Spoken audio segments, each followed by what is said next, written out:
नमस्कार साथियों, आप सभी का इस महत्वपूर्ण व्याख्यान में हार्दिक स्वागत एवं अभिनंदन।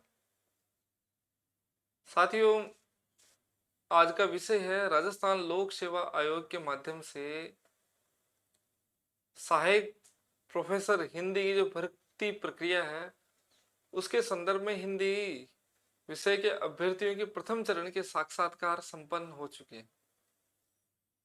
और जहां तक मैं स्मरण कर पा रहा हूं, 4 अक्टूबर से लेकर 25 अक्टूबर के मध्य की समय अवधि है, उसके मध्य ये साक्षात्कार संपन्न हुए हैं। और दूसरा चरण 4 नवंबर से लेकर 22 नवंबर के मध्य आयोजित किया जाएगा। पहला जो जिज्ञासा का प्रश्न विद्यार्थी के मन में है, कितने चरण होंगे? तो कदाचित जिस प्रकार की भूमिका बन रही उस दृष्टिकोण से 3 चरण 100% होंगे, क्योंकि एक चरण हो चुका है और दूसरा चरण जो होगा उसकी तिथि आ चुकी है, और तीसरे चरण में बहुत सारे साथी हैं जिनका नाम नहीं आया, तो ये तो सुनिश्चित है कि तीसरा चरण होना है। कब तक होगा तीसरा चरण? तो तीसरा जो चरण है उसकी प्रबल संभावना है कि वो दिसंबर के प्रथम सप्ताह में उसका प्रारंभ हो जाना चाहिए, या नवंबर के अंतिम सप्ताह में। नवंबर के अंदर जो 29-30 नवंबर या प्रारंभ के 3-4 दिवस जो होंगे दिसंबर के, उसमें ये प्रारंभ हो जाएगा। अगली जिज्ञासा जो विद्यार्थी के मध्य है कि परिणाम कब तक आएगा? जिस दिन आपका साक्षात्कार पूर्ण हो जाएगा, अमूमन आरपीसी की प्रक्रिया रही कि आगामी 1 दिन या 2 दिन के भीतर ये परिणाम जारी कर देते हैं। अब चूंकि हिंदी के विद्यार्थियों की संख्या अधिक है, अतः हो सकता है कोई तकनीकी कारणों से 2-4-5 दिवस का समय लग जाए, अन्यथा 2 या 3 दिन या उसी दिन भी बहुत सारे परिणाम जारी हुए हैं। तो ये तो निश्चित है कि अगले 1 या डेढ़ माह के उपरांत विद्यार्थी जो भी साथी इसकी तैयारी कर रहे हैं काफी समय से, उनको एक कुशल और शुभ सूचना अतिशीघ्र ही प्राप्त होने वाली है। ये बड़ा विषय है। नियुक्ति की प्रक्रिया कब तक हो सकती है? तो नियुक्ति के संदर्भ में आप ध्यान दें साथियों, लगभग जो हमारी भर्ती प्रक्रिया है उसमें 2020 वाली जो भर्ती प्रक्रिया है उसका परिणाम 1 अक्टूबर को जारी हुआ था, और लगभग जनवरी के प्रथम सप्ताह में यानी दिसंबर के अंत में जो हमारे कार्य ग्रहण के आदेश जारी हो चुके थे, तो लगभग समय अवधि लगी थी 2.5-3 महीने, यानी 3 महीने। तो आप मान के चले 3 महीने की अवधि आपके नियुक्ति की प्रक्रिया में ये समय लगेगा। तो लगभग सब कुछ अनुकूल रहने पर फरवरी या मार्च या अप्रैल, अधिकतम न्यूनतम मार्च या अप्रैल, ये 2 माह के अंदर प्रबल संभावना आपकी नियुक्ति प्रक्रिया, सब कुछ अनुकूल रहने पर। ये तो रहे कुछ जो स्वप्न विद्यार्थियों के भीतर रहते हैं कब क्या होगा इससे संबंध। अब जो सबसे महत्वपूर्ण है जिसको लेकर आज का ये वीडियो है, ये वीडियो मैं बना रहा हूँ, ये है कि प्रथम चरण के साक्षात्कार के उपरांत बहुत सारे साथियों के अनुभव जो मैंने प्राप्त किए हैं, बहुत सारे साक्षात्कार है। आप चाहे तो साक्षात्कार बहुत सारे जो मैंने अपलोड कर दिए अपने जो मेरा जो टेलीग्राम चैनल है, जिसकी लिंक मैंने नीचे डिस्क्रिप्शन में साझा की हुई है, साथ ही जो व्हाट्सएप चैनल है उससे आप जुड़ के आप देख सकते हैं। टेलीग्राम चैनल पर पहले के जो प्रसारित जो संदेश है वो भी दिखाई देते हैं, तो आप टेलीग्राम पर जाके सहजता से सभी प्रश्नों का अवलोकन कर सकते हैं। लगभग 60-70-80 जो भी साक्षात्कार मुझे साथियों से प्राप्त हुए हैं, जिसने स्वतः साक्षात्कार भेजे हैं, उन सभी के साक्षात्कार मैंने प्रेषित किए। दूसरा, एक जो साक्षात्कार की इस प्रक्रिया में एक बात विशेष रूप से रहती है, जब साक्षात्कार का कोई भी चरण जब प्रारंभ होता है, पहले जो 3-4 दिवस है उसमें विद्यार्थियों की बड़ी उत्कंठा रहती है। उत्कंठा यह रहती है कि कैसे प्रश्न पूछे जाएंगे, क्या विशेष हो रहा है, क्या है, किस प्रकार की प्रकृति, ऐसे करके जानने की जो बड़ी जो लाजवाब उत्सुकता वो सभी में रहती है। और हम में जब हम साक्षात्कार की तैयारी कर रहे थे तो हमारे साथ भी कुछ कमोबेश इसी प्रकार की स्थिति निर्मित रही थी। तो 7 से लेकर 25 अक्टूबर के मध्य के ये 3-4 बिंदु मुझे लगे, प्रश्नों का स्तर और प्रकृति किस प्रकार की थी, इस पर ही चर्चा करते हैं। पहले जब प्रारंभ में ये साक्षात्कार प्रारंभ हुए थे साथियों की, तब मेरी सदिच्छा थी कि प्रत्येक प्रश्न को लेकर मैं प्रश्नों के उत्तर की एक श्रृंखला भी जारी रखूं, जिसमें प्रतिदिन जो भी प्रश्न पूछे जा रहे हैं 2-4 दिवस के समेट के फिर उसके संभावित उत्तर उनको। लेकिन कुछ परिस्थिति ऐसी बनी कि मैं चाहकर भी ये कार्य नहीं कर सका, और फिर दिवस भी इतने व्यतीत हो गए और फिर एक एक प्रश्नों को टाइप करके उपलब्ध कराना बड़ा जटिल कार्य है। और लगभग प्रश्न मुझे यही लगे कि जिसमें कुछ एक प्रश्नों को प्रत्येक साक्षात्कार या कुछ साक्षात्कारों में 2 या 3 प्रश्न ऐसे मिलते थे जो बड़े रोचक होते थे और जो थोड़ा विशिष्ट है कि जिनके बारे में अलग से कुछ जानने की आवश्यकता रहती थी। तो मुझे लगता है विद्यार्थी शिक्षक से ज्यादा चेतनाशील होता है। प्रश्न आया और वो अपने स्तर पर खोजबीन करके उसका उत्तर लगभग जुटा ही लेता है। ऐसी प्रवृत्ति सब में रहती है और रही है सभी विद्यार्थी में। जब हमने तैयारी की तब भी हमारी यह प्रवृत्ति थी। एक चर्चा करते हैं प्रश्नों का स्तर कैसा है और साक्षात्कार किस दिशा की ओर मुड़ रहा है, इस पर एक सामान्य से चर्चा करते हैं। और दूसरा है बोर्ड के जो सदस्य हैं उनका रवैया किस प्रकार का। तो जहां तक विद्यार्थी मेरे स्वयं के विचार नहीं है, जहां तक विद्यार्थियों का जो मुझे मेरे जो संवाद हुआ है, जिनसे प्रत्यक्षीकरण हुआ है, जिनसे बातचीत हुई फोन के माध्यम से, तो लगभग एक तो कैलाश चंद मीणा है, कैलाश चंद जी है, चाहे केसरी सिंह जी है, अयूब खान है, मंजू आर्य, संगीता आर्य मैम। तो ये 5 सदस्यों ने भिन्न भिन्न अलग अलग समय में किसी ने कब अलग अलग समय में साक्षात्कार दिए। इनमें से जो अधिकांश जो साथी है वो मंजू आर्य मैडम एवं संगीता आर्य मैडम, मंजू शर्मा एवं संगीता आर्य, जिस इसको थोड़ा शुद्धिकरण करता हूँ, मंजू शर्मा एवं संगीता आर्य मैम। इनका जो व्यक्तित्व थोड़ा सा नम्रता और विनम्रता से युक्त है। विद्यार्थियों ने अधिकांश ने मैंने अनुभव किया है कि जो साथी जो साक्षात्कार देने गए वो इन 2 बोर्ड सदस्य के सामने अधिक सहज रहे हैं। और जो ये दोनों बोर्ड सदस्य हैं उनका जो व्यक्तित्व है वो भी थोड़ा सा विनम्रता और सौम्यता से और औपचारिक के साथ में अनौपचारिकता से युक्त भी रहा है।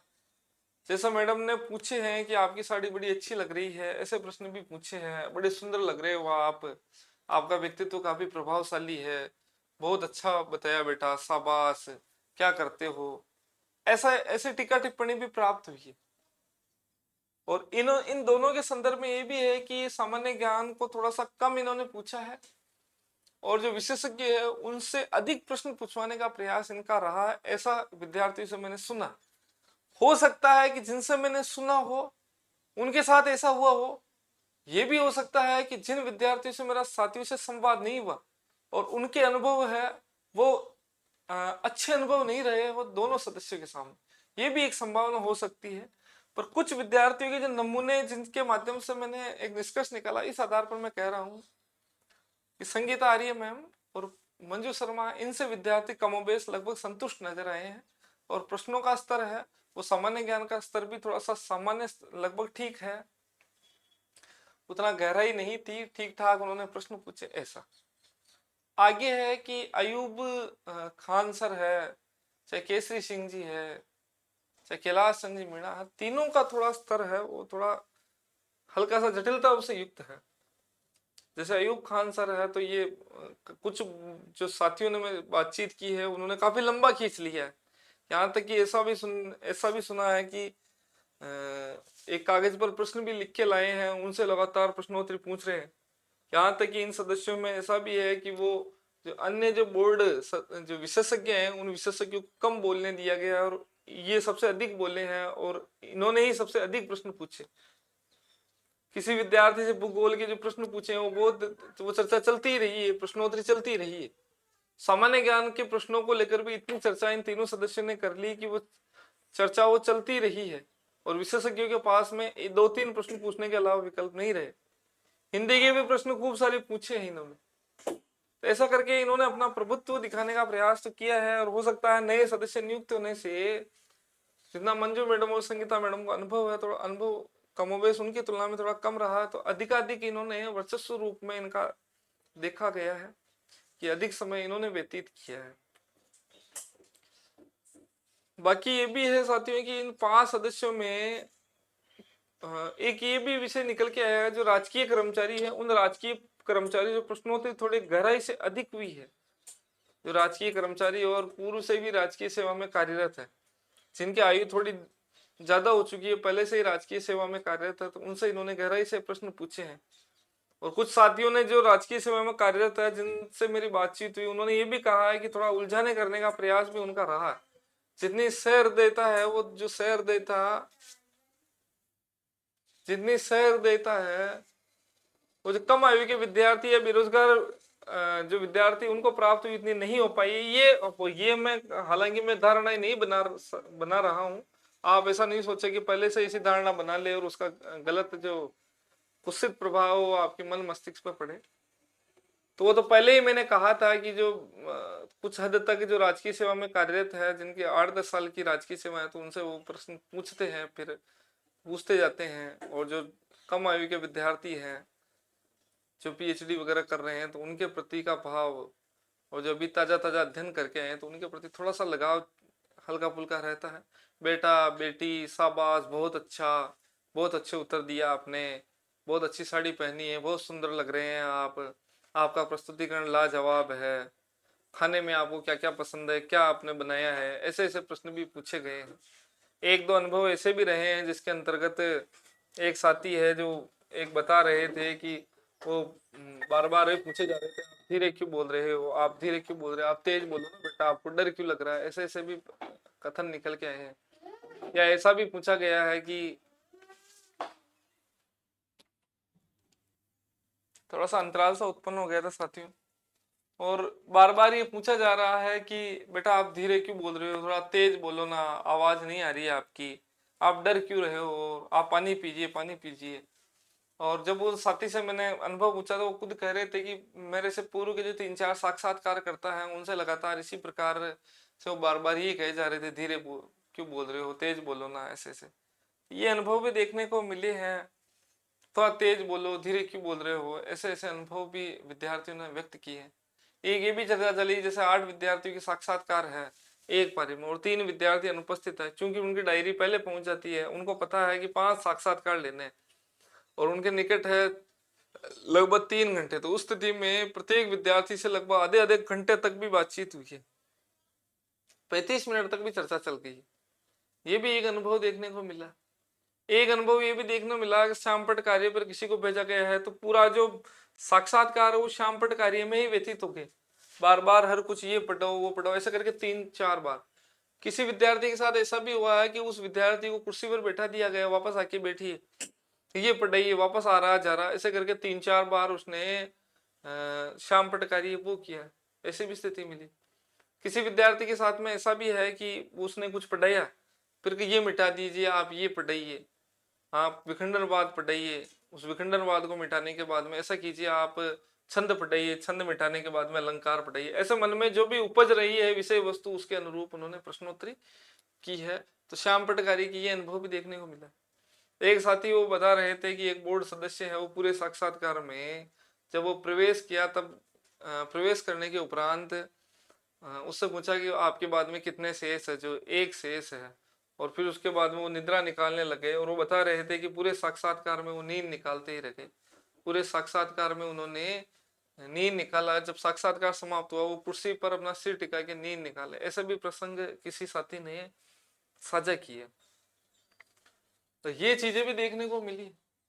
तो जो खूब सारा जो अलग अलग प्रकार के तजुर्बे हैं वो प्राप्त हुए। एक साथी से पूछा गया कि कुछ 10 आलोचकों के नाम बताइए, जो नामवर सिंह इसके बाद के जो 10 आलोचकों के नाम बताइए और उनकी जो 4-4 5-5 आलोचनाएं बताइए। ऐसे प्रश्न पूछे गए जो अप्रत्याशित रहते हैं मेरे हिसाब से।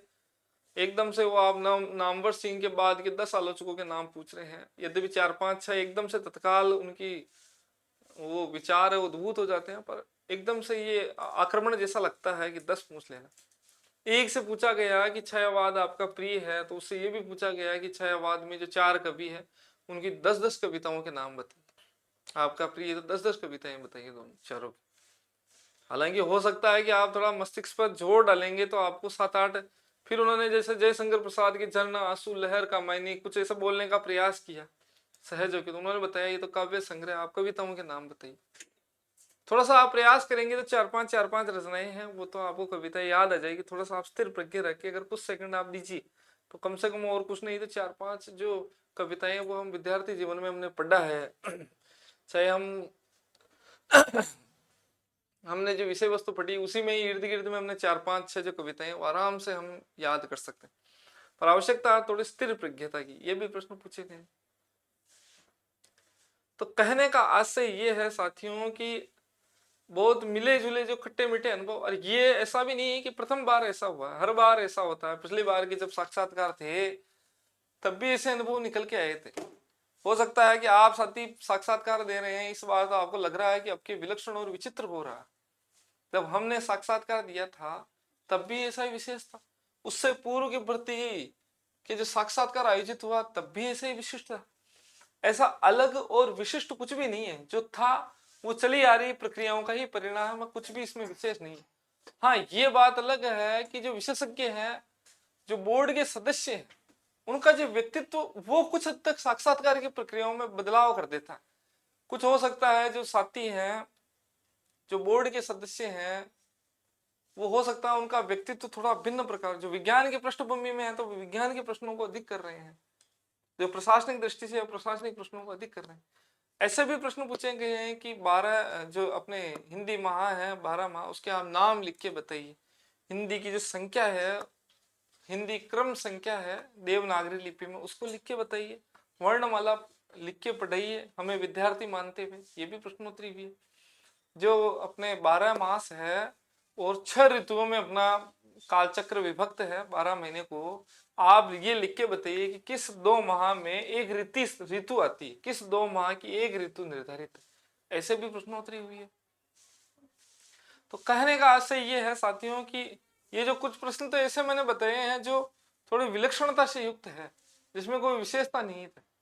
ऐसा प्रश्न भी पूछा गया साथियों से कि पेपर लीक लगातार हो रहे हैं, तो आपकी क्या राय है, कैसे पेपर लीक को रोका जा सकता है, क्या है। अब ये बड़ा मतलब विचित्र सा प्रश्न है कि जिस संस्था में हम साक्षात्कार देने जा रहे हैं उसी संस्था के द्वारा ऐसा प्रश्न हमसे पूछा जाता है पेपर लीक प्रकरण के संदर्भ में, तो थोड़ा सा हास्यास्पद हो जाता है। और थोड़ा बाद में जब विद्यार्थी ऐसे प्रश्नों को सुनते हैं तो उनको भी लगता है कि ऐसे भी मतलब प्रश्न पूछे गए हैं। तो कुल मिला के मिला जुला स्वरूप है वो साक्षात्कार का देखने को दिखाई देता है। ये बोर्ड के सदस्य रवैया फिर भी संतोषजनक है, ऐसा नहीं है। अयूब खान सर है, चाहे कैलाश जी मीणा सर है, केसरी सिंह जी है, इनसे पूर्णतः असंतुष्ट हो। काफी विद्यार्थी बहुत संतुष्ट नजर आए हैं। कुछ विद्यार्थियों ने अपने बहुत अच्छे अनुभव साझा किए। कुछ है कि आप 20 साल से राजकीय सेवा में कार्यरत है, तो फिर आप चलो पहले सामान्य ज्ञान पर एक चर्चा देखते हैं कि सामान्य ज्ञान के अंतर्गत क्या क्या पूछा गया। जैसे किसी विद्यार्थी 20 साल से आप राजकीय सेवा में शिक्षक पद पर है, आप क्यों आना चाहते हैं यहाँ पर। आपका कोई विद्यार्थी है, वो विद्यार्थी 20 विद्यार्थी 40 में से फेल हो रहे हैं अर्धवार्षिक परीक्षा तक। अब आप ऐसा क्या प्रयास करेंगे, 15 दिवस आपके पास शेष है, बोर्ड पे लिख के बताओ आपकी योजनाएं कि आप किस प्रकार विद्यार्थियों को उनको उत्तीर्ण होने के लिए आपके प्रयास रहेंगे। और जब वे उस साथी ने बोर्ड पे लिख के कुछ योजनाएं बताई तो उसने कहा कि ये तो हम संतुष्ट नहीं हो पा रहे हैं इन योजनाओं से, तो ऐसे भी प्रश्नोत्तरी भी है। साथ ही साथ ये भी हुई कि एक शिक्षक के अच्छे गुण क्या रहते हैं, विद्यालय के अंदर आपके क्या क्या दायित्व है, भामाशाह योजना चल रही है, कितने रुपए आए थे इस वर्ष आपके विद्यालय में विकास के अंदर, या भामाशाह के अंदर क्या क्या योजनाएं हैं। कुछ 4-5 भामाशाहों के नाम बताइए जिसने राशि प्रदान की है आपके विद्यालय को। ऐसे भी प्रश्न हुए हैं। तो भामाशाह की राशि है वो ऑनलाइन किस प्रकार उसका जो संधारण वगैरह होता है, कहाँ से राशि आती है, किस प्रकार जाती है, ऐसे प्रश्न भी हुए। तो प्रश्नों का जो स्तर है वो शिक्षक जो है उससे शिक्षा विभाग की योजनाओं से लेकर वो विद्यालय के जिस परिवेश से संबंधित है उस परिवेश से संबंधित प्रश्नोत्तरी हो, वो जिस जिले से संबंधित है उस जिले का दैनिक समाचार पत्र हो, या राजनीतिक रूप से उस जिले में भी क्या हलचल चल रही उससे संबंधित प्रश्न हो, पर्यटन हो, सामाजिक हो, राजनीतिक हो, आर्थिक हो, इत्यादि हालातों को लेकर जिले के दर्शन के संदर्भ में चर्चा होगी। पहला बात, पहला विषय ये। दूसरा, राष्ट्रीय घटनाक्रम में जो चुनाव, उपचुनाव इत्यादि की प्रक्रिया इससे संबंधित प्रश्न हुए। अंतरराष्ट्रीय स्तर के अंदर बांग्लादेश के अंदर जो गृह युद्ध हुआ उससे संबंधित प्रश्न पूछे गए हैं, या इजराइल का जो युद्ध चल रहा है विभिन्न देशों से, हमास है, हिजबुल्ला इत्यादि से लेकर प्रश्नोत्तरी हुई है। चाहे जो प्रश्नोत्तरी है वो प्रश्नोत्तरी प्रिय विद्यार्थियों साहित्य के क्षेत्र में वर्तमान का जो घटनाक्रम उससे संबंधित प्रश्नोत्तरी भी हुई है। ऐसा करके प्रश्नों का जो स्तर है मुझे ऐसा लगा कि लगभग लगभग दिशा तो एक ही है। एक जो मैं जो बोर्ड सदस्य है और उनका जो ये जो प्रकृति है साथियों, प्रश्नों की प्रकृति कैसे चल रही है। थोड़ा सा ये एक विलक्षणता है कि एक विद्यार्थी से एक ही प्रश्न के आसपास समेटने का प्रयास थोड़ा सा हुआ तो है, पर भिन्न भिन्न विषयों पर साक्षात्कार अधिक चल रहा है। जैसे आपसे पूछा कि आपको प्रिय कालखंड क्या है, आपने बताया छायावाद, तो उन्होंने ये भी कहा कि यार छायावाद सभी बता रहे हैं, कोई अलग बताओ। फिर आपने कहा भक्ति काल, नहीं नहीं भक्ति काल से भी ऊब चुके हैं, कोई अलग बताओ। तो कहने का आज से कहीं ना कहीं जिज्ञासा बढ़ती है। जब जयपुर हमने ऑफलाइन साक्षात्कार लिए थे तो बारी बारी से जो विद्यार्थी आ रहे थे आदिकाल भक्ति काल को प्रिय बता रहे थे। हम खुद उब चुके थे, हम चाहते थे कुछ नवीनता मिले, नवीन विषयों पर हम जानकारी प्राप्त कर सके। तो कहीं ना कहीं उनकी भी इच्छाएं रहती है कि कोई नया विषय मिले। तो इसको भी थोड़ा सा आप तैयार करें कि भक्ति काल और छायावाद इन दो कालों के अलावा भी, जैसे आदिकाल पर आप अपने विषय को रख सकते हैं, रीतिकाल पर रख सकते हैं, समकालीन कवि पर रख सकते हैं, नई कविता पे रख सकते हैं, प्रगतिवाद पर रख सकते हैं, भारतेंदु काल पर रख सकते हैं। ये बताएं इन दिनों आपने क्या पढ़ा है, तो कुछ कहानी उपन्यास आपके मस्तिष्क में जरूर सम्मिलित रखें। आप विद्यालय में गए हैं तो आप क्या पढ़ा के आए हैं, ऐसे प्रश्न पूछे गए। एक ये भी प्रश्न है कि एक विद्यार्थी, कुछ विद्यार्थी ऐसे थे जिन्होंने अनुभव साझा किया है, तो उनका प्रिय विषय भी पूछा गया है। अलंकार अपने काव्य शास्त्र से भी उनसे चर्चा चल गई, छंद से भी चर्चा चल गई है, और पाश्चात्य काव्य शास्त्र भी चर्चा चल गई। और बहुत सारे विद्यार्थियों के साथ ऐसा हुआ है कि पाश्चात्य काव्य शास्त्र भी पूछा गया है, भारतीय काव्य शास्त्र और हिंदी साहित्य का इतिहास। और अधिकांश जो विद्यार्थी है, जिसमें बहुत सारे विद्यार्थी मैंने देखे हैं, कुछ साक्षात्कार मैंने पढ़े हैं, हिंदी साहित्य के इतिहास और काव्य शास्त्र इन दोनों को छूते हुए साक्षात्कार आगे गुजरा है। गद्य पर चर्चा चल गई, पद्य भाग पर चर्चा चल गई, और काव्य शास्त्र में, पाश्चात्य काव्य शास्त्र में भी चर्चा चली। इसके अलावा कोई दिव्यांग जो साथी है, वो साथी साक्षात्कार देने गए तो उनसे ये पूछ लिया गया है कि दिव्यांग विमर्श क्या है। विमर्श पर भी अच्छी खासी चर्चा चली। किसान विमर्श क्या है, दिव्यांग विमर्श क्या है, विमर्श क्या है, आदिवासी विमर्श क्या है, इनमें क्या अंतर है, वर्तमान में कौन लिख रहे हैं, ऐतिहासिक स्थिति क्या है, कहाँ क्या खोजते हैं, ऐसे प्रश्न भी पूछे गए थे। इनको आप देख लें। किसानों की त्रासदी को लेकर कौन से उपन्यास लिखे गए हैं, या गोदान जैसा उपन्यास कोई दिखाई देता है क्या कहीं पर आपको, या कोई किसानों की दुर्दशा को लेकर कोई उपन्यास लिखे गए, तो आप संजीव का त्रास उपन्यास बता सकते हैं, फांस उपन्यास बता सकते हैं, जिसमें फांसी लगाने, आत्महत्या जो किसान कर रहे हैं उसका उल्लेख मिलता है। तो किसान विमर्श, नारी विमर्श हो, जिसको स्त्री विमर्श कहा जाता है, विकलांग विमर्श हो, उससे पूछा गया है विकलांग विमर्श क्या है, कुछ कृतियां बताइए, तो वो थोड़ा अप्रत्याशित था उनके लिए, क्योंकि इतना कोई प्रचलित और प्रसिद्ध नाम नहीं है विकलांग विमर्श का। तो विकलांग साथी से प्रश्न पूछे गए, स्त्री से स्त्री विमर्श पूछा गया, और पीएचडी पर भी चर्चा चली। पीएचडी पर थोड़ी सी चर्चा चली, और फिर भिन्न भिन्न विषयों पर चर्चा चल गई है। आलोचकों पर भी चर्चा चलती है। बहुत सारे जो विशेषज्ञ आते हैं बड़े बड़े विश्वविद्यालय से, उनकी इच्छा रहती है कि आलोचकों और विमर्श को लेकर कोई चर्चा चले, विमर्श सबसे ज्वलंत विषय है। और आलोचनाएं, जो नए नए जो आलोचक निकल के आ रहे हैं, उन वो मूल धारणाएं क्या है, जो पत्र पत्रिकाएं प्रकाशित हो रही है, उन पत्र पत्रिकाओं में क्या वैशिष्ट्य है, उनके बारे में तक पूछा गया। क्योंकि पत्र पत्रिकाओं में ताजा विषय अधिक लिखे जाते हैं, तो उन पर प्रश्नोत्तरी चली है। कहने का आशय यह है कि साक्षात्कार की पूरी प्रक्रिया विद्यार्थियों की पसंद के विषय से चलती हुई इतर विषयों से भी गुजरी है, पसंद के विषय से होते हुए इतर विषयों की ओर भी चली है। सभी प्रश्नों को बोलना थोड़ा संभव नहीं है। यहाँ पर पूरा एक खाका बना हुआ प्रश्नों का, वो मैंने लगभग विद्यार्थियों को उपलब्ध करा दिया, आप सभी साथियों को। तो वहां से प्रश्न आप देखें और प्रकृति समझे। प्रकृति वही है जो प्रत्येक बार होती है, नया कुछ भी नहीं है। नया वो है जो विशेषज्ञों, जो सदस्य आते हैं बोर्ड के सदस्य, उनका व्यक्तित्व रहता है और आपका भाग्य रहता है, और तात्कालिक जो परिस्थिति है उससे उद्भूत जो प्रश्नोत्तरी उस पर रहता है। तो अब साथियों ये है कि आम गलतियां क्या कर रहे हैं विद्यार्थी। गलतियां ये है कि एक तो ढंग से नींद नहीं लेने के कारण, एक साथी से बातचीत हुई कि मुंशी प्रेमचंद की 5 कहानियां बताइए, 3 कहानियां बताइए जिसमें वृद्धों के संबंध में चित्रण, वो याद नहीं कर पाए। कुछ कहानियां बताइए, और कहानियों में यहां तक भी इतना तनाव में आ गए कि कफन कहानी तक का नाम नहीं ले सकते। इस चीज को भी आप ध्यान रखिए। और मैंने पूछा कि इसका कारण क्या है, जबकि ऑफलाइन ऑनलाइन साक्षात्कार बहुत अच्छा दिया उन्होंने। उसका कारण उन्होंने बताया, सर समझ में नहीं आया कि मैं कैसे भूल गई। और इसका बड़ा कारण, फिर मैंने पूछा कि नींद वगैरह निकाली आपने 2 दिन तक, जो 2 दिन तक ढंग से नींद नहीं आई। साथियों, तो इस चीज का विशेष ध्यान रखो कि मस्तिष्क की चेतना बहुत महत्वपूर्ण है आपकी। आप जीवित रूप में वहां पर रह सके, चेतना भी जीवित रह सके, तो विश्राम प्रदान कीजिए 2-1 दिन तक इस शरीर को। नींद अच्छे से लीजिए साक्षात्कार से 2 दिवस पूर्व। तनाव को कोसों दूर रखिए। कुछ साथियों ने यह भी कहा है कि ऊर्जा की कमी रही, साक्षात्कार 1-1, 1:30 बजे 2 बजे तक हो रहा है।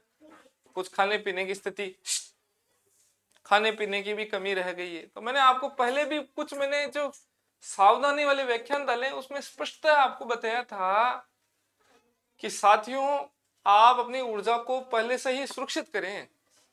ऊर्जा को सुरक्षित करने का आशय है कि आप अपने भोजन व्यवस्था को पहले ही सही रखें। जैसे आपका साक्षात्कार दूसरी पारी में, पहली पारी में 1 बजे के इर्द गिर्द आप पहले से ही सुबह अल्पाहार की प्रक्रिया को जल्दी करें, तरल पेय को थोड़ा व्यवस्थित करें, खाने पीने का विशेष रूप से ध्यान रखें। ऐसे करके जिस समय अवधि में आपका साक्षात्कार सुनिश्चित है, आप प्रयास कीजिए। जैसे आपका साक्षात्कार सुबह की पारी में 9 से 1:30 बजे का समय, तो 9 से 1:30 बजे के पहले आप कोशिश कीजिए कि ऐसा कुछ खान पीन की प्रक्रिया अपनी आदत में समाविष्ट करें जिससे वहां पर आप ऊर्जस्विन रह सके। या आप कुछ पीने करने की सामग्री आप बोतल में ले जा सकते हैं, ऐसा भी आप प्रयास कर सकते हैं। तो साथियों, ये पूरी जो प्रक्रिया है साक्षात्कार की प्रक्रिया, इसमें गलतियां ये है विद्यार्थियों की। एक तो निद्रा की कमी है, नींद की कमी साक्षात्कार की दिखाई दे रही है पहला, और उसके कारण काफी नुकसान भी उनको भोगना पड़ा है। दूसरी जो बड़ी कमी है वो कमी है तनाव। तनाव सबसे बड़ा लिया जा रहा है। तीसरा है कि साक्षात्कार के प्रश्नों को देखा और 2-3 प्रश्न उसमें से ऐसे लगे कि नहीं आ रहे हैं, तो उसमें उलझे हुए हैं, जोड़ता तनाव में आ रहे हैं। तो उस चीज से आप दूरी बनाए रखें, उससे ज्यादा भयभीत और आक्रांत नहीं होवे साथी। एक विषय, आगे रणनीति क्या करनी है? समय पर आप वहां पहुंचे, समय पर आप सोने करने की प्रक्रिया रखें, तनाव से मुक्त रहे। क्या पढ़ना है, क्या करना है, ये सारी प्रक्रियाएं मैंने खूब, जो पहले 3-4 व्याख्यान मैंने आपको उपलब्ध कराए हैं उनमें मैंने डाल रखे हैं साथियों।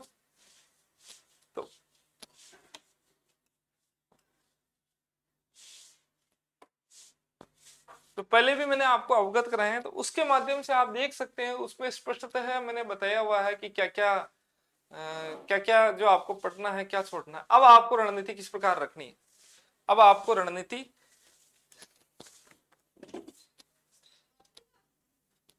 रणनीति किस प्रकार रखनी है, इस पर हम विचार करते हैं। आगामी आपकी रणनीति क्या होनी चाहिए? पहला साथियों, काव्य शास्त्र हो चाहे भारतीय, अच्छा ये भी है श्याम पट कार्य के लिए ये निश्चित नहीं है कि आपसे आपकी पसंद के विषय को भी पढ़ाया गया, और अधिकांश विद्यार्थियों को कहीं से भी कुछ भी पढ़ाया जा सकता है। तो मानसिक रूप से पहले से तैयार रहे। मैंने आपको पहले भी बताया था, कुछ भी कहीं से भी पढ़ाया जा सकता है, तो पहले आप मानसिक रूप से तैयार रहे, क्योंकि कुछ विद्यार्थियों का श्याम पट के वहीं पर ही पूरा साक्षात्कार हो गया।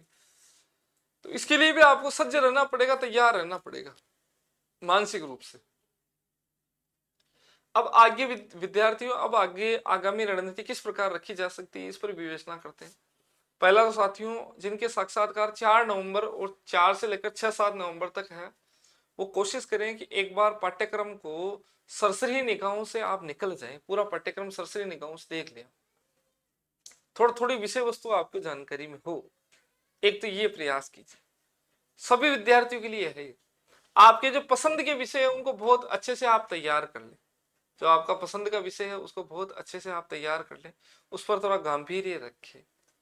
राष्ट्रीय अंतर्राष्ट्रीय स्तर की खबरें हों, समाचार पत्र की सूचनाएं हैं इत्यादि को आप बहुत गंभीरता से देख लें, और मानसिक रूप से इस चीज के लिए तैयार रहें कि साक्षात्कार कहीं से भी किसी भी प्रकार की चर्चा चल सकती।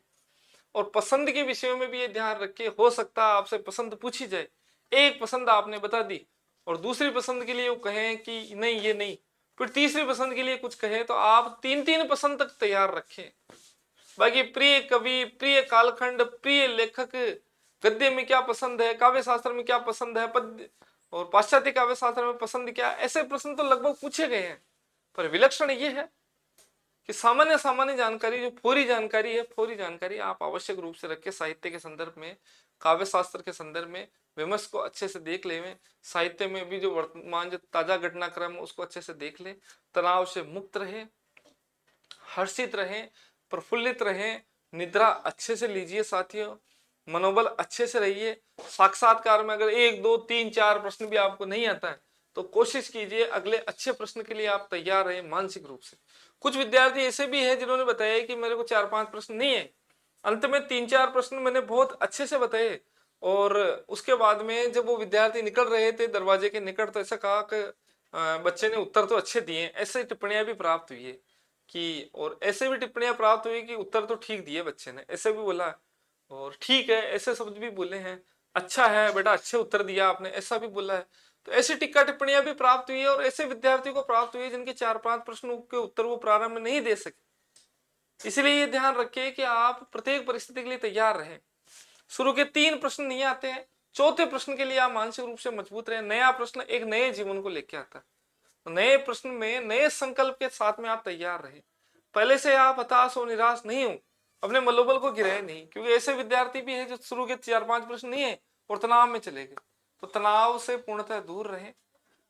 जैसे क्रिकेटर एक अच्छी बॉल की प्रतीक्षा करता है, और 6 में से शुरू की 4 बॉलें अगर खाली निकल गई और 5वीं अगर खराब बॉल आ गई तो उसमें चौका छक्का लगा देगा। इस प्रकार आप देखिए, रुकिए, प्रतीक्षा कीजिए, ठहरिए, अपने आप को समय प्रदान कीजिए, दृढ़ता रखिए। शुरू के कोई प्रश्न नहीं आते हैं तो फिर अच्छे प्रश्न की प्रतीक्षा कीजिए और फिर उत्तर दीजिए। ऐसा आप कर सकते हैं। मिला जुला असर है, थोड़ी सी विषय वस्तु की समझ आपको सब जगह से थोड़ी थोड़ी होनी चाहिए। शाम पट कार्य के अंदर आप सब जगह से थोड़ा थोड़ा पढ़ा सके ये भी समझ होनी चाहिए। व्याकरण को लेकर के प्रश्न पूछे गए हैं तो उसकी भी समझ होनी चाहिए। छंद, अलंकार, काव्य शास्त्र, पाश्चात्य काव्य शास्त्र, भाषा विज्ञान पर जरूर थोड़ी चर्चा सामान्य स्तर की रही है। उसमें रूप विज्ञान है, चाहे ध्वनि विज्ञान, पद विज्ञान इत्यादि शाखाएं हैं, वाक्य विज्ञान है, उन पर कोई ज्यादा चर्चाएं नहीं चली है। पिछली बार थोड़ी भाषा विज्ञान को लेकर भी चर्चाएं विद्यार्थी से अधिक हुई है। आपके भाषा, लिपि, राष्ट्रभाषा, राजभाषा ऐसे प्रश्नों पर चर्चा चली है।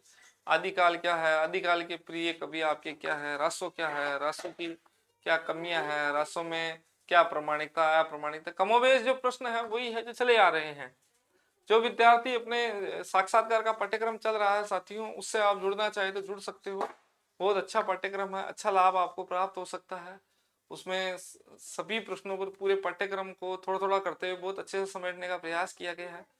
अगर विद्यार्थी की जिनके दूसरे चरण के अंत में साक्षात्कार है, जो शुरुआत में है तो उनको मैं अब नहीं कहूंगा कि आप जुड़े, पर जिनके साक्षात्कार दूसरे चरण के अंत में है या तीसरे चरण में है वो आराम से अवश्य जुड़े साथियों। गजब का लाभ आपको मिलेगा, आपका मनोबल बहुत अच्छा बढ़ जाएगा। अच्छे से धीर गंभीरता रखिए, साक्षात्कार दीजिए साथियों आनंद के रूप में। आपको, आप सभी को मैं अग्रिम शुभकामनाएं प्रदान करता हूं कि आप सहायक प्रोफेसर बने और कॉलेज शिक्षा में हमारे साथी बने। शुभकामनाएं, नमस्कार।